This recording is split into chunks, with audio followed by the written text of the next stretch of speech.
They thought she was done. They thought the legend of Bloody Mary was buried with the past. But in the final minutes of the Bluff, everything changes. That last look on her face, that wasn't fear, that wasn't defeat. It was a warning. Because what most people missed is that the ending wasn't about survival. It was about control.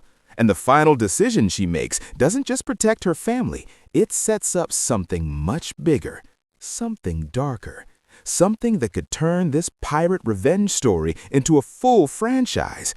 So what really happened in that final scene? Did she win, or did she sacrifice everything? Let's break down the ending of The Bluff and the hidden meaning you probably didn't see. By the time The Bluff reaches its final act, this is no longer just a pirate revenge story. It becomes a story about identity, control, and whether someone like Bloody Mary can ever truly escape her past. At the beginning of the film, we see Ursel Bloody Mary Bodden trying to live quietly. She has a family, a home, a fragile peace. But peace was never meant for someone like her. Her past crimes, betrayals, and unfinished business slowly come back, and the film carefully builds toward one final confrontation. In the last act, when her enemies corner her, it looks like a typical revenge climax. Swords, fire, chaos. But this scene is more symbolic than it looks. Throughout the film, Bloody Mary is fighting two wars.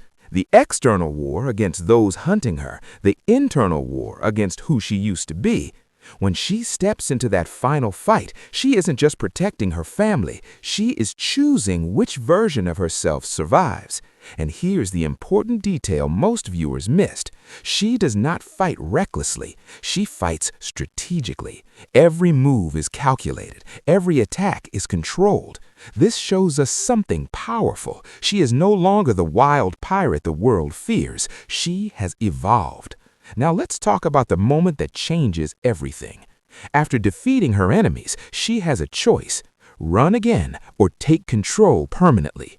Instead of disappearing, the film implies that she chooses to stay, but on her terms. That final look on her face, it's not relief, it's resolve. She understands that hiding will never end the cycle, only dominance will. This is why the ending feels almost quiet, but intense at the same time. It's the calm after a storm, but also the beginning of something new. The ending is about power. Earlier in the movie, power is shown as something violent and chaotic, but in the final scene, power becomes something controlled and intentional. Bloody Mary is no longer reacting to threats, she is anticipating them. The message is clear. You can't erase your past, but you can redefine it. And that's exactly what she does. Instead of being hunted, she positions herself so no one dares hunt her again. This is where things get interesting. On the surface, yes, she protects her family. She survives, her enemies fall. But emotionally, the victory costs her something. Throughout the film, she tries to prove she is no longer a pirate, but in the end, she fully embraces that identity again. The difference is, this time, she owns it. That's the emotional twist. She doesn't escape Bloody Mary, she becomes her, willingly. Now let's talk about what this ending sets up. The film leaves several doors open. We don't see the full political consequences of her actions. We don't know who else was connected to her enemies. And we definitely don't know how the world will react to her return. That final scene feels like a statement, almost like a warning to the world. She's back, which strongly suggests franchise potential. If this movie performs well, there is a clear path for a sequel where Bloody Mary isn't just surviving, she's ruling. Let's quickly break down her transformation. Beginning, she wants peace. Middle, she is forced back into violence. End, she accepts that violence is part of her identity, but now she controls it. That's powerful storytelling. It turns a simple pirate revenge movie into a character study about legacy. There are subtle visual clues in the final scenes. Fire representing destruction of the past, the ocean representing freedom but also chaos, silence representing control after chaos. When she stands calmly at the end, it contrasts with the storm earlier in the film. The storm is gone, but she remains. That visual contrast is intentional.